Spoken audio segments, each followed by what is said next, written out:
México y particularmente Chihuahua viven graves problemas de inseguridad, violencia y criminalidad que impactan en los más diversos aspectos de la vida diaria.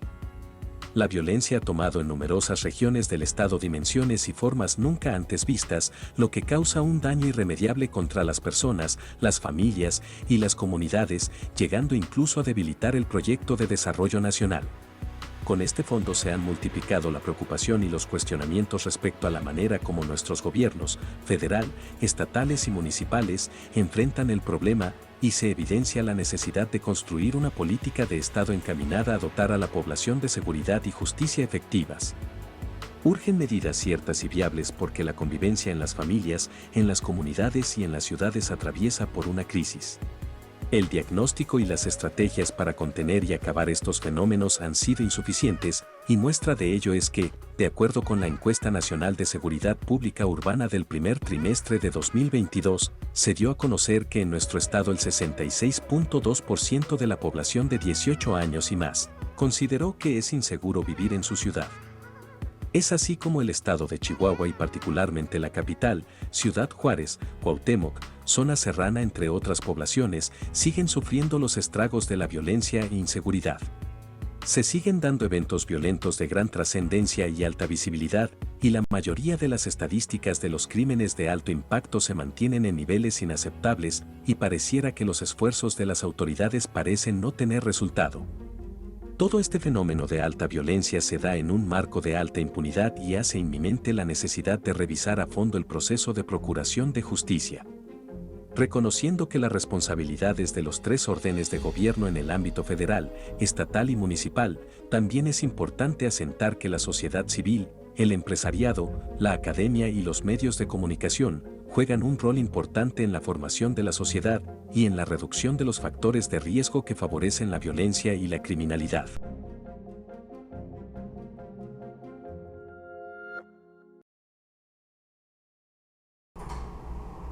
Buenos días, gracias por acompañarnos este sábado 25 de junio, aquí en los estudios de Tiempo, el periódico de Chihuahua, el periódico digital de Chihuahua.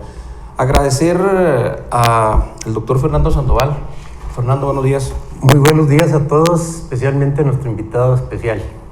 José Antonio Enríquez. Buenos días.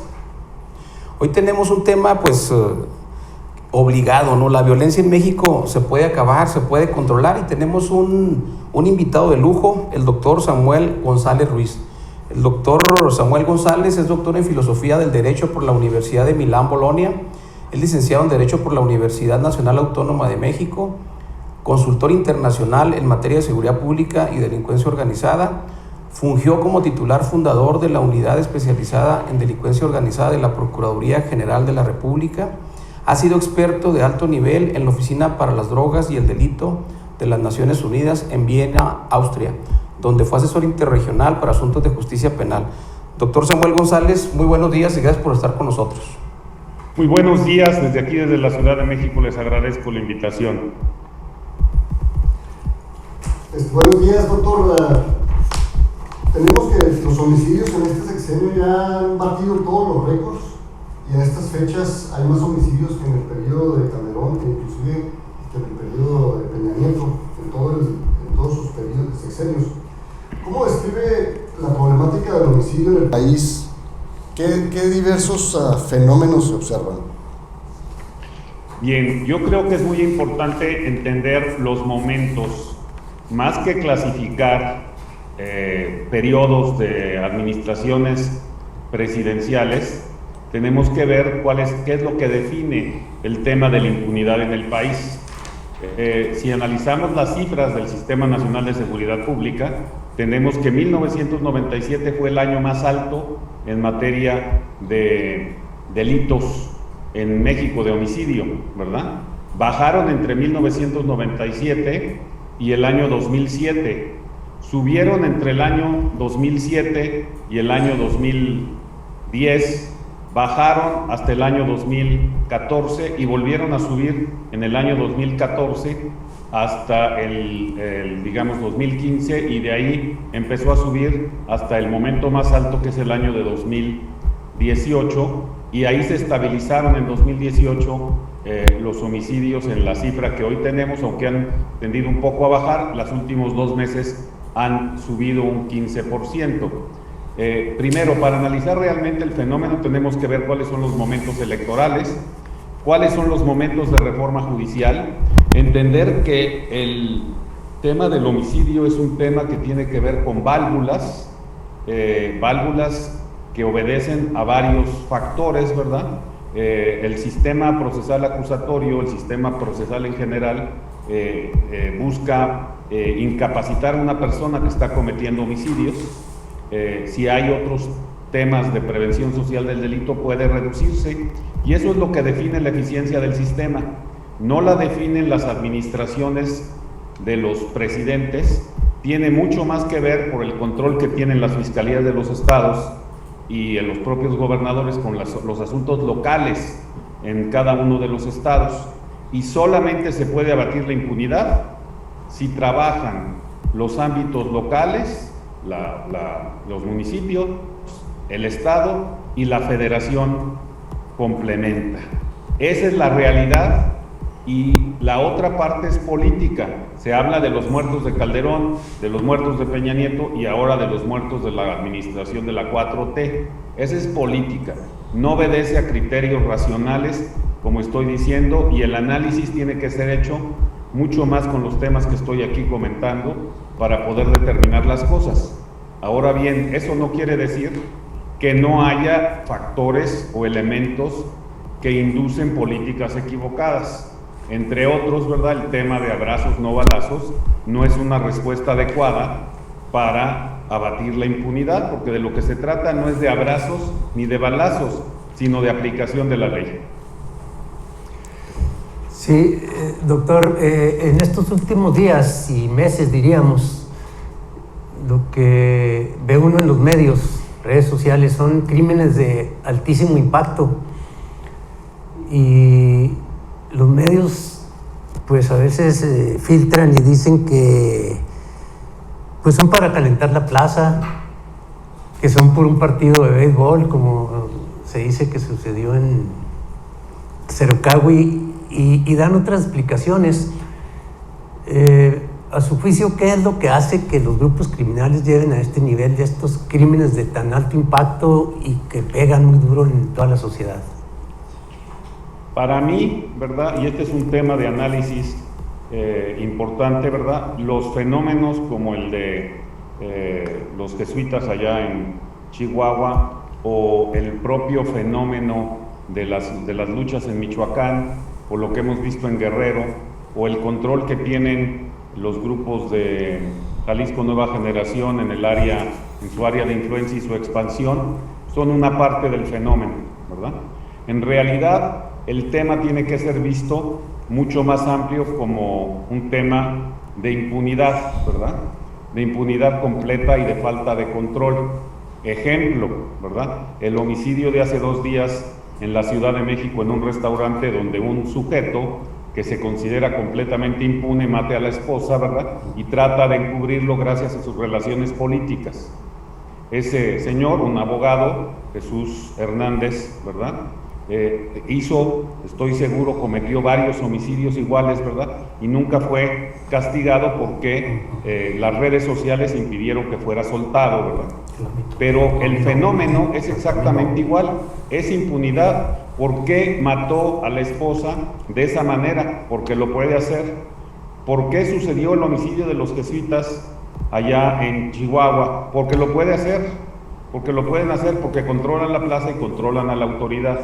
Entonces, ojo, el fenómeno de la delincuencia y su asociación con el Estado es muy, muy importante, ¿verdad? Y no solamente tiene que ver, aunque es un factor importante, la delincuencia organizada, sino el tema completo de la impunidad. ¿Cuántos homicidios de delincuencia organizada no son realmente hechos por elementos que, digamos, o contratan a la delincuencia organizada, o bien se buscan camuflajear con ella, ¿verdad?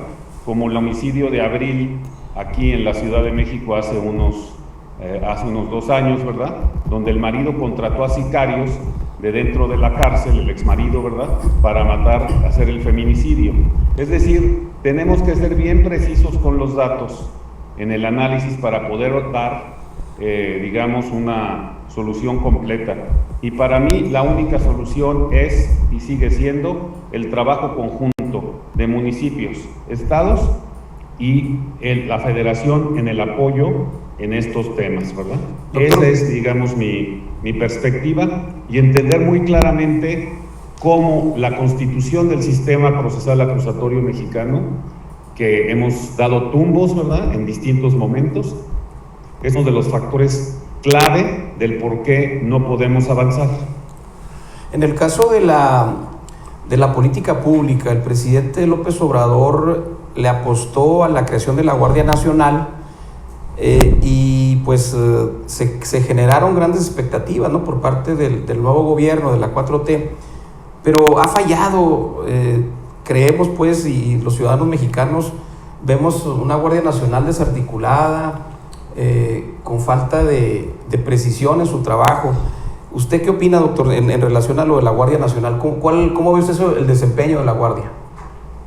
La Guardia Nacional es un modelo de construcción de una policía que debe ser una policía, aunque en espíritu formada por las fuerzas castrenses, se tiene que convertir en una policía civil. No hay de ninguna manera, en los términos de las convenciones internacionales de derechos humanos y de las sentencias de la Corte Interamericana de Derechos Humanos, ningún espacio para una guardia civil militarizada. México va a perder esa apuesta, no la debe hacer, porque no hay manera de ganarla. Es una regla que está en el sistema internacional de derechos humanos. El tema de la militarización no puede pasar. No hay ningún país que lo haya podido sostener la Corte Interamericana de Derechos Humanos como de acuerdo a los fines y objeto del Tratado de Derechos Humanos. Y por lo tanto, aunque el proceso de entrenamiento de la Guardia Nacional es un tema central y muy importante, tenemos que ser capaces de lograr que esa institución sea efectiva, porque desde luego, ¿verdad?, que tienen las acciones de presencia. Algunas cosas que han logrado realizar también son importantes en materia del abatimiento del delito, ¿verdad? Pero les falta mucho, y en eso hay que trabajar muchísimo, porque todavía la institución está en ciernes, ¿verdad? Les falta, digamos, periodo de formación, les falta procesos de capacitación, y desde luego, pues, entender que una cosa es lo que uno plantea y otra cosa son los acuerdos internacionales. Doctor, la reducción de los homicidios en el país es extremadamente baja. Se habla de que más del 98% de los homicidios quedan impunes. Se prometió mucho con el nuevo sistema penal acusatorio y cada vez la violencia crece más. ¿Qué falló? ¿Qué se debe hacer? Bueno, primero, yo creo que el mosaico es distinto, ¿verdad? Creo que los datos los tenemos que analizar por estados, ¿verdad? En el caso de Yucatán, por ejemplo, la resolución de homicidios pues es muy alta, porque tienen pocos homicidios, tienes un 2-3% de tasa por cada 100,000 habitantes, ¿verdad? 3 puntos por cada 100,000 habitantes. En otros lugares como Chihuahua, desafortunadamente, o Baja California Norte, pues no es así. La impunidad es mucho mayor. Entonces, el tema central del abatimiento de la impunidad tiene que ver con las capacidades que tiene la policía de investigación, con las capacidades que tiene el propio fiscal, y desde luego qué les dijeron a los jueces en el proceso de entrenamiento, y quiénes entrenaron a los jueces en el sistema procesal acusatorio. Vemos audiencias larguísimas, ¿verdad? Hemos oído audiencias de hasta 48 horas para presentar un caso. Eso no se ve en los Estados Unidos, y eso significa que el sistema está mal construido desde sus inicios, ¿verdad? Que tiene que mejorarse y cambiarse el sistema procesal acusatorio, porque eso es ridículo. Una audiencia inicial de 48 horas no la soporta ningún juez, que además le impiden ver la carpeta de investigación, o al menos como en Italia, teniendo 2 carpetas, una para una donde tiene las, digamos, lo que dicen los testigos, y otra donde tiene que ver los elementos que tienen que ver con las periciones periciales y otros datos que están ahí en la carpeta. Es absolutamente ridículo que se pretenda que un juez no conozca nada, porque eso no pasa en ninguna parte del mundo. Los jueces sí conocen, están inmersos en la realidad y tienen que ver una parte de las carpetas. Es decir, toda esta experiencia de haber intentado hacer un sistema ridículo se está representando en el tema de impunidad de manera extraordinariamente importante. Y aquí, si me permiten, viene un gran problema que me permito poner a consideración de ustedes, ¿verdad? La Corte Europea de los Derechos Humanos desde hace muchos años prohibió lo que llama tarifas, es decir, el que un delito en específico tenga prisión preventiva oficiosa, como se llama en México. Está prohibido por la Corte Europea de los Derechos Humanos, y esa prohibición también está en las sentencias de la Corte Interamericana de Derechos Humanos. Se exige que el auto que da la prisión preventiva justificada, ¿verdad?, sea eso, un auto de justificación de la prisión preventiva, donde se miran efectivamente las causas que están aceptadas en las cortes internacionales para meter una prisión preventiva, como por ejemplo el que pueda huir por la necesidad del proceso, como por ejemplo el que pueda, digamos, contaminar las investigaciones, o pueda ser una amenaza a las víctimas, los testigos y al final a la sociedad. Por ejemplo, lo que va a pasar en las próximas horas en la Ciudad de México, ¿verdad?, es que algunos dicen a este abogado que mató a la esposa le van a tratar de dar casa por cárcel, ¿verdad? Yo creo que eso es contrario completamente a lo que la Corte Europea de los Derechos Humanos y la Interamericana y la Constitución señalan. Aunque el señor tenga 79 años, tiene riesgo de fuga porque se intentó huir. Sí, claro. Aunque el señor tenga 79 años, el señor mató a la víctima, ¿verdad? Y hay precedentes de su estado de violencia. Y el tercero, ¿verdad?, además tiene la capacidad, y lo ha demostrado por sus contactos en el Poder Judicial, de, infiltrar al Poder Judicial. Está claramente en la prensa todo ese asunto. Ese señor, aunque tenga 79 años, no debe de salir de, en casa por cárcel, ¿verdad?, o con otra medida cautelar distinta. Y tenemos que presionar para que ese señor no salga, ¿verdad? Porque no importa que tenga 79 años, el tema de humanidad se da cuando el señor tiene, digamos, otros elementos de salud. Eso es lo que tiene que ponderar un juez, ¿verdad? Esos argumentos que estoy haciendo son los que tiene que ponderar un juez. Muy bien, de este doctor. lado, la presunción de inocencia; de este lado, los elementos que se tienen para poder decir que ese señor efectivamente mató a su esposa; y del otro lado, ¿verdad?, del otro lado, ¿qué se tiene que hacer? Pues medir efectivamente esto que permite la presunción la prisión preventiva justificada. ¿Cuál es el problema que vemos? Que en los próximos años o meses, ¿verdad?, la Corte Interamericana de Derechos Humanos va a declarar, sin lugar a duda, contrario al objeto y los fines del tratado, la prisión preventiva oficiosa.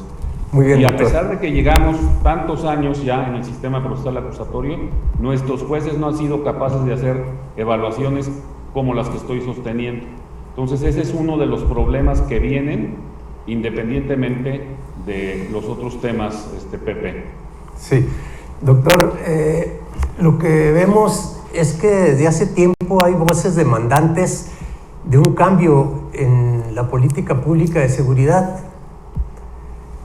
Nada más que lo que también observamos es que estas voces demandantes como que se canalizan en el gran marco nacional, que es la polarización.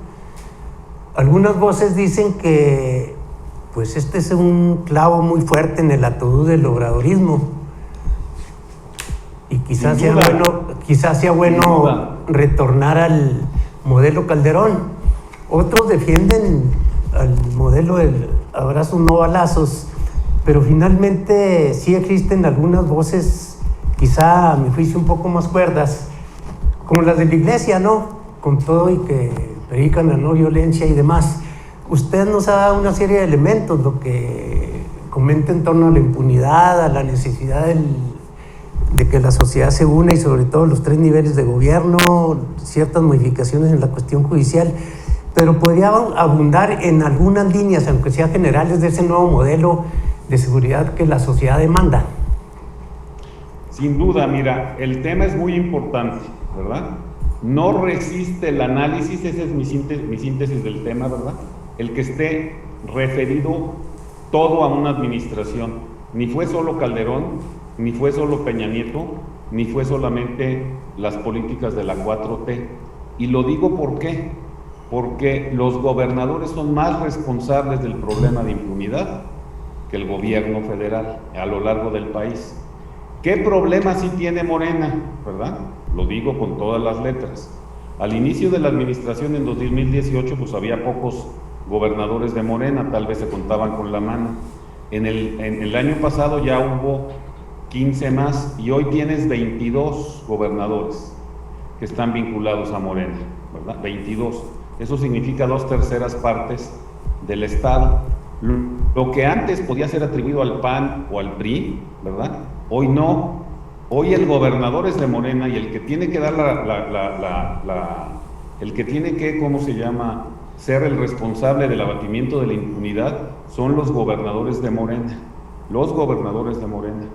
En los estados donde está viendo esos cambios, fíjense bien, no tiene que ver con el presidente todo, ¿verdad? Sí es responsable de una parte del tema del abrazo, no balazos y de enviar mensajes, ¿cómo se llama?, un poco confusos, pero el trabajo tiene que ser hecho a nivel de los gobernadores a lo largo y ancho del país, sean del partido que sean, no importa si son panistas como en Chihuahua, o son priistas como el Estado de México, o los 22 gobernadores que estoy comentando. Y la realidad es que si analizamos los datos que ha proporcionado Pepe Enríquez, ¿verdad?, son los 5 estados que más han contribuido al aumento de los últimos 2 meses, son Morelos, asociado a Morena, ¿verdad?, San Luis Potosí, ¿verdad?, Nuevo León y Jalisco, ¿verdad? Son los estados que han contribuido de manera clara en los últimos 2 meses este aumento del 16%. Entonces, fíjense la paradoja, ¿verdad? Normalmente decimos hay que trabajar con los 6 estados que tienen el mayor número de homicidios, que tienen el 50% de homicidios, y luego, ¿cómo se llama?, con los 50 municipios que tienen más homicidios y vas a hacer la reducción. Estos datos que estoy dando aquí del análisis de los datos del observatorio virtual de Pepe Enríquez, ¿verdad?, te dicen que si no atacas también los otros estados como Morelos, como Nuevo León y como San Luis Potosí, como Jalisco, ¿verdad?, la subida de homicidios que está representada ahí es lo que te da la diferencia. ¿Qué quiere decir? Que el análisis de datos tiene que ser en conjunto y complejo, ¿verdad? Y entender que la política de prevención social del delito cura la violencia como la manejan allá en Chicago y en Chihuahua, ¿verdad? Son elementos importantes, pero que si no tienes la visión de conjunto, jamás vas a poder dar resultados. Doctor, en el caso de los medios de comunicación, ¿qué ha pasado en los últimos años? Teníamos unos medios en la etapa del presidente Calderón muy amarillistas, nos recrearon pues temas como el de Florence Cassels, temas como cuando atraparon a la Barbie, nos crearon verdaderas telenovelas, y luego llegó lo de la nueva narrativa con el presidente Peña, tratando de manipular inclusive pues a los medios con la información, con la nueva narrativa, la nueva política de comunicación social. Y hoy vemos pues también pues una, digamos, plena libertad entre comillas, pero los medios de comunicación, los periodistas siguen siendo amenazados, siguen siendo muertos en diferentes partes del país. Pero también falta periodismo de investigación. ¿Qué recomienda usted para el tema de manejo de medios, o cómo deberían los medios de tratar ese tipo de problemas tan profundos pues como es la violencia, ¿no? Sí, este es un tema muy importante. Los periodistas ejercen una función central en la sociedad, tienen que denunciar. Ese es el tema más importante de su trabajo, se requiere. Ya lo vimos otra vez en el tema del abogado que mató a la esposa, ¿verdad? Si los periodistas no hubieran hecho su trabajo y hubieran encontrado de quién se trataba, ¿verdad? Con la influencia que este señor tiene, ¿verdad? Lo pudieron haber escondido y liberado, por eso no se ha encontrado ni siquiera la pistola, alguien la sacó, ¿verdad? Eso te demuestra la fuerza que tiene. Y el tema del periodismo, metiéndolo y trabajándolo en el tema de redes, es central para descubrir de lo que se trata, ¿verdad? Ahora bien, ciertamente, y yo lo he recomendado en varias reuniones, ¿verdad? El tema de la unión de los periodistas en el punto de que se pueda trabajar de manera conjunta y de que no se tolere ningún tipo de acción contra los periodistas es un tema central, ¿verdad? Hay que reconocer que sí ha hecho esfuerzos el gobierno federal y la Secretaría de Seguridad Pública en el tema de aclarar los homicidios, los 9 o 10 homicidios de los periodistas de este año, ¿verdad?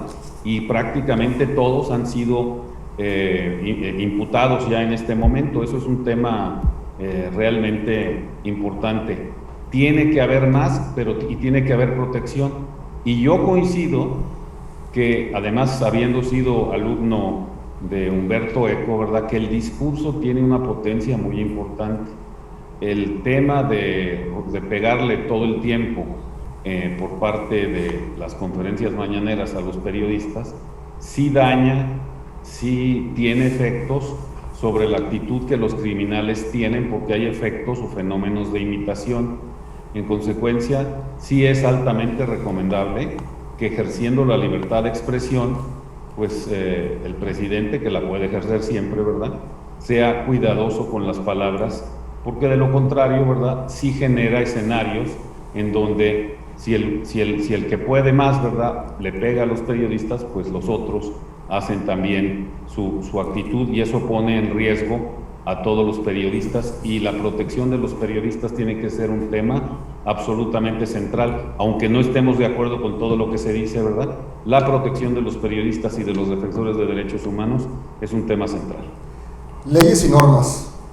Estas son fundamentales para tener un marco adecuado en la reducción de los homicidios. ¿Qué se observa en la agenda legislativa que ponga en un mayor riesgo la operatividad de los sistemas de seguridad y justicia? ¿Qué se deberá de plantear normativamente para reducir el fenómeno del homicidio en México? ¿Cómo está jugando la Corte en estos temas? La Corte, desafortunadamente, ha hecho interpretaciones de la Constitución sin tener idea de qué sistema quiere y hacia dónde va. Yo he criticado a la Suprema Corte de Justicia de la Nación por no poder distinguir claramente dos acciones que son muy importantes. Uno, el artículo 19 en materia de vinculación a proceso, que puede tener un estándar más bajo porque se refiere al 8.1 de la Convención Americana. El tema del juzgamiento de una persona, se abre la vinculación para ser juzgado, pero el tema de prisión preventiva en la segunda parte del 19 constitucional, la prisión preventiva, el auto de prisión preventiva, sea un auto de prisión preventiva justificada o un auto de vinculación preventiva oficiosa, ¿verdad?, sea cualquiera de los dos, requiere tener en claro los elementos del artículo 7.1 y 7.2 a 4 de la Convención Americana de Derechos Humanos, que prohíbe los encarcelamientos arbitrarios y las detenciones arbitrarias, y que requiere estándares mucho más altos para tener a una persona en prisión. Lo dicen las sentencias de la Corte Europea y de la Corte Interamericana, no solo Samuel González lo dice, ¿verdad? Y la Suprema Corte de Justicia de la Nación ha sido incapaz de poder entender esta diferencia, porque hay gentes que están empecinadas, ¿verdad?, de sus asesores de la Corte, de generar un modelo que no tiene relación o vinculación con México, y precisamente por esa incapacidad que estoy diciendo, vendrá la sentencia de la Corte Interamericana de Derechos Humanos que nos declarará el sistema contrario a los fines del Tratado de Derechos Humanos. Y esto que estoy diciendo es el principal reto del Congreso de la Unión ahora, ¿verdad? cómo va a implementar esta reforma que viene necesariamente y que estamos en este proceso de cambio, pero que no entendemos sus fines y sus complejidades. Estamos llegando ya al final del programa, doctor Samuel González. Yo quisiera que en un breve minuto Fernando Sandoval nos diera su conclusión. Sí, pues creo que todo esto que nos comparte nuestro invitado de hoy hace ver que este asunto de la seguridad de los homicidios es un asunto extraordinariamente complejo. Yo rescato un poquito lo que son las responsabilidades de cada ámbito de gobierno, sobre todo por el asunto de los jesuitas. ¿Quién es el más responsable? Dice la gente. ¿El gobierno federal, el gobierno estatal, el municipio o hasta los gobernadorcillos tarumaras, no?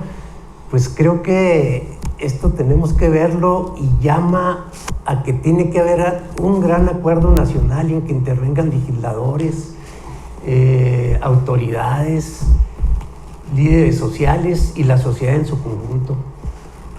Muy bien. El maestro José Antonio Enríquez. Pues yo retomo y aglutino en varios de los comentarios del doctor, en donde se ve a todas leguas que el máximo problema de México es la impunidad. Yo creo que es hora de dar un manazo en la mesa y poner orden en la casa. Muy bien. Doctor Samuel González Ruiz, ¿algún comentario para el cierre del programa? Pues nada, muchas gracias. Yo sé que ustedes en Chihuahua han tenido momentos muy fuertes, difíciles, del 2007 al 2010, ¿verdad? Han tenido momentos mejores y luego momentos peores, ¿verdad? Y ahí se ve que el proceso tiene que ver más con elementos locales que con elementos federales, porque si no, no se justificaría esos comportamientos. En consecuencia, pues la gobernadora Maru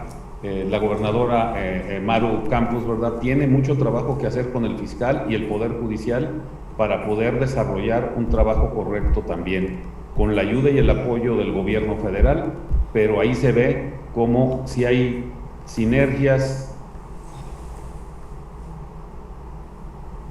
y colaboración. Muy bien, agradecemos al auditorio su presencia el día de hoy. Nos vemos el próximo sábado. Muchas gracias.